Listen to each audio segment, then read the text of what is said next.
정치권의 공허한 청년 담론 대신 이거 좀 보시죠. 사회경제적 고립 속에 아버지를 간병하다가 끝내 부친 숨지게 한 22살 청년. 내일 2심 선고 공판을 앞두고 있습니다. 이 사건 취재한 박상규 셜록 기자 그리고 김준우 변호사 모시고 이야기 나눠보겠습니다. 어서 오십시오. 안녕하세요. 안녕하세요. 자, 박 기자님 먼저 오늘까지 기사가 8개가 나왔던데요. 예, 그렇습니다. 취재 착수하게 된 배경부터 좀 들어볼까요? 예, 제가 이 기사가 사실은 지난 8월 13일 날 그 법원발 기사로서 한번 다뤄졌었는데요. 그 간병 노동에 시달리던 한 청년이 징역 4년을 선고받았다는 기사였고요. 근데 해당 기사에서는 뭐 간략한 팩트가 담기긴 했지만 오죽했으면 아버지를 사망에 이르게 했을까 좀 궁금해서 제가 직접 한번 그 청년을 접촉하려고 여러 시도를 했고, 근데 좀 교도소에 있는 바람에 뭐 만날 수는 없었고요. 편지를 통해서 주로 이야기를 하고 그 집에 살던 집에 찾아가서 이웃과 그리고 뭐 아르바이트했던 사장님 등을 접촉해서 취재를 했습니다. 네. 일단 재판은 1심까지 지금 끝난 거고 내일 2심 판결이 나오고요. 1심 결론이 징역 4년이었네요. 네. 형법에 이제 존속살해죄가 있거든요. 이제 그 경우에는 최저가 7년입니다. 최저가 7년. 근데 장량 감경이라고 해서 형법에 이제 법원에서 판사가 자의적으로 절반까지 감경해 줄 수 있거든요. 그러니까 7년의 절반이 이제 3년 6개월일 텐데 이제 4년 정도를 했으니까 어느 정도 법원에서도 이 특별한 사정을 참작했다고 볼 수는 있을 것 같습니다. 그러니까 범행에 이르게 된 정황 이런 걸 참작할 부분이 많다. 네네. 이렇게 1심 법원도 일단 판단을 한 거군요. 내일 2심 결과를 좀 지켜봐야겠습니다. 일단 무슨 일이 있었는지 사건 과정을 좀 따라가 봐야겠죠? 예. 그 강도영이라는 청년이 가명인데요. 그분 아버님께서 공장 노동자셨습니다. 그래서 작년 9월 13일 날 목욕하는 과정에서 갑자기 뇌출혈로 쓰러지셨고요. 그 병원에서 응급 치료를 받기 시작을 했는데 약 8개월 동안 투병생활을 하셨습니다. 근데 그 병원비가 무려 2천만 원이 청구가 됐고, 2천만 원. 예.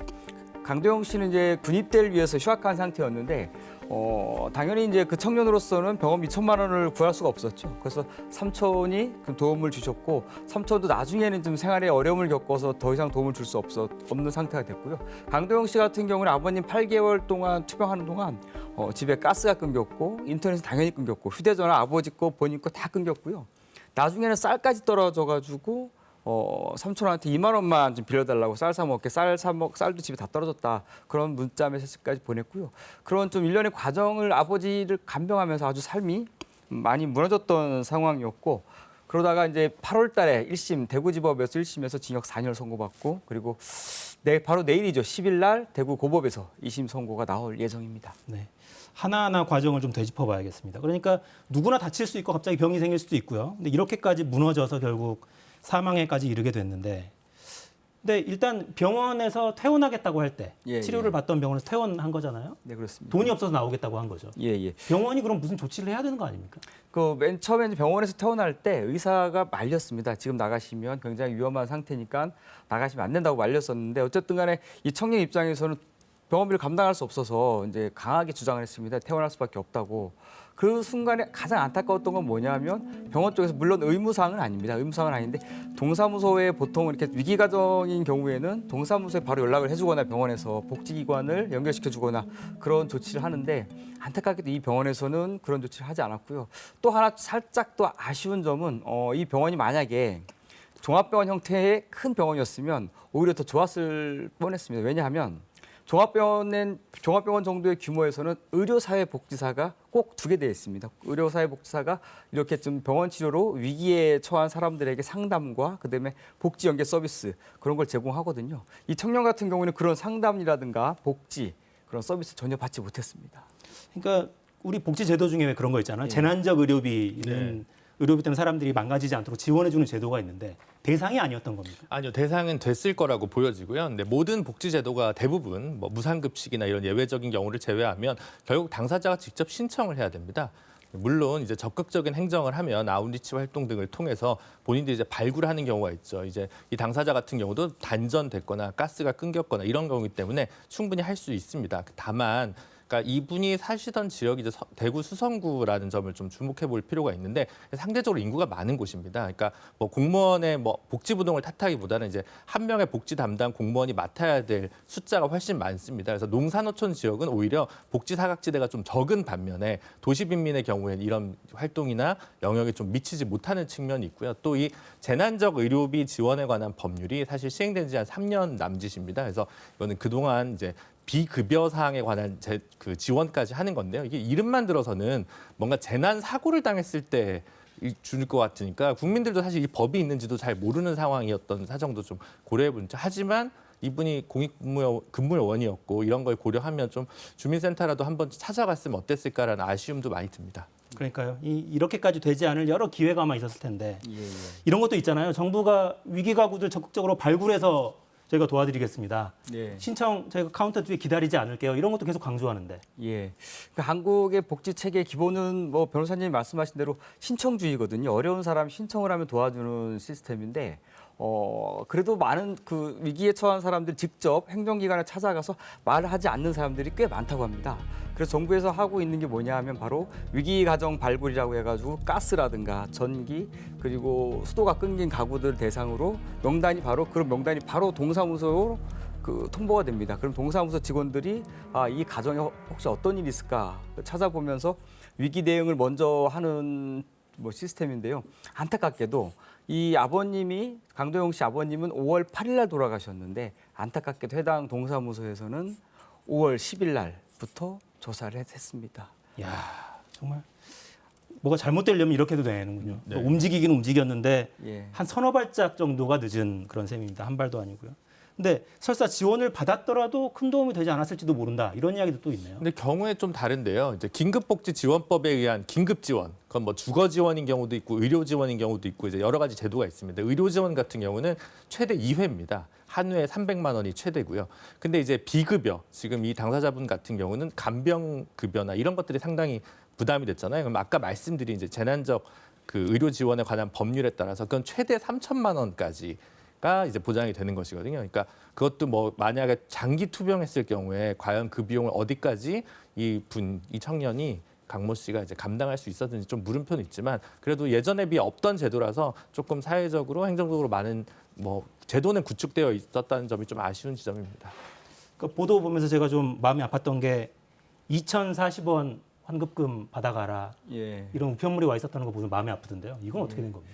제가 이제 강도영 씨 살던 집에 한번 가봤는데 그 뭐 각종 요금 독촉장에 수북이 쌓여 있었고요. 그 중에서 이제 국민건강보험공단에서 보낸 게 있었는데 강도영 씨는 병원비로 약 2천만 원 정도 썼는데 환급해줄 수 있는 돈이 2,040원에 불과하다는 우편물이 와 있더라고요. 사실 뭐 변호사님 말씀하신 대로 이 강도영 씨가 위기에 처한 근본적인 원인은 바로 건강보험공단이 지원하지 않는 그 비급여 항목이었습니다. 비급여 항목 그리고 간병비 그게 약 1,300만 원 정도가 나왔기 때문에 뭐 여러 가지 도움을 줬어도 환급받을 수 있는 금액은 그렇게 크지 않았을 겁니다. 그러니까 군 입대를 앞둔 22살 청년 예. 한테 갑자기 재난 상황, 재난과도 같은 그러니까 아버지의 아버지 역할을 해야 되는 상황이 된 거죠.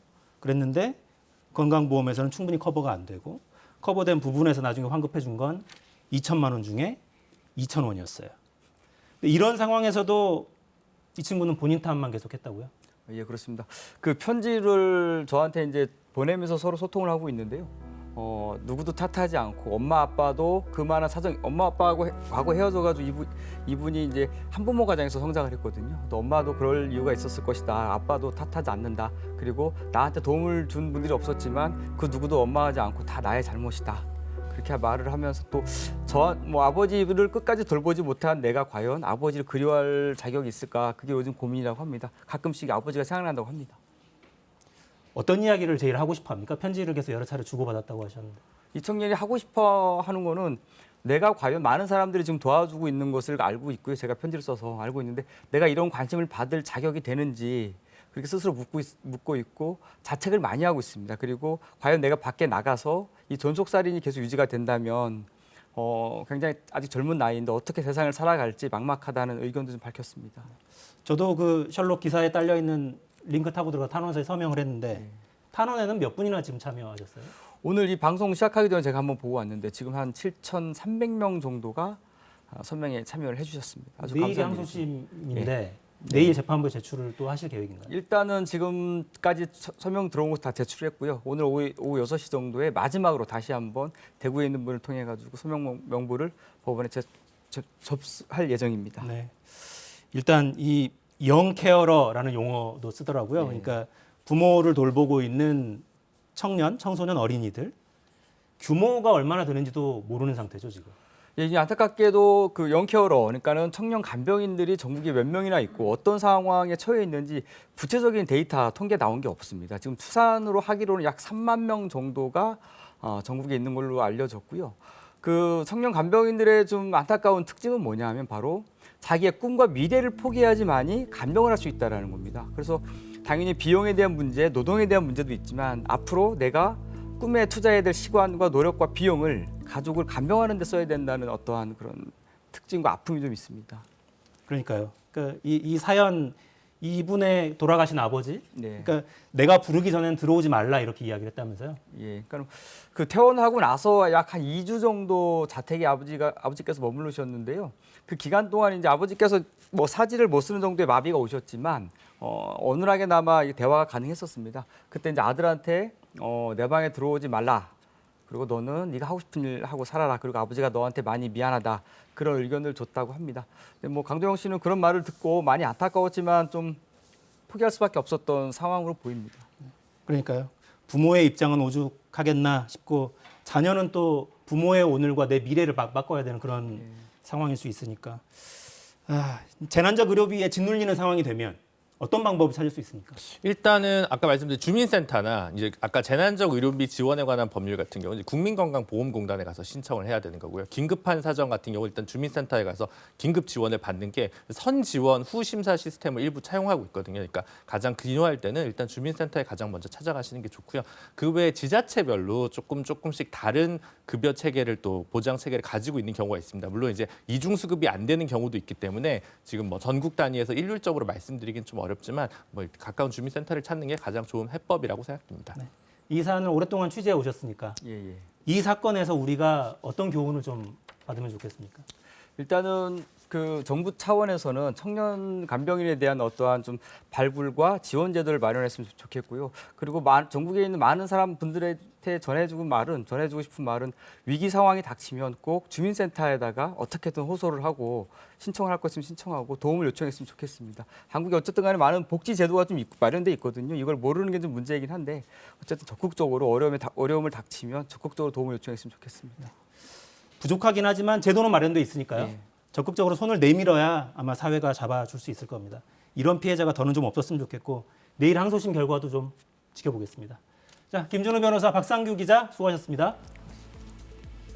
저는 내일 돌아오겠습니다. 4시엔 사사건건.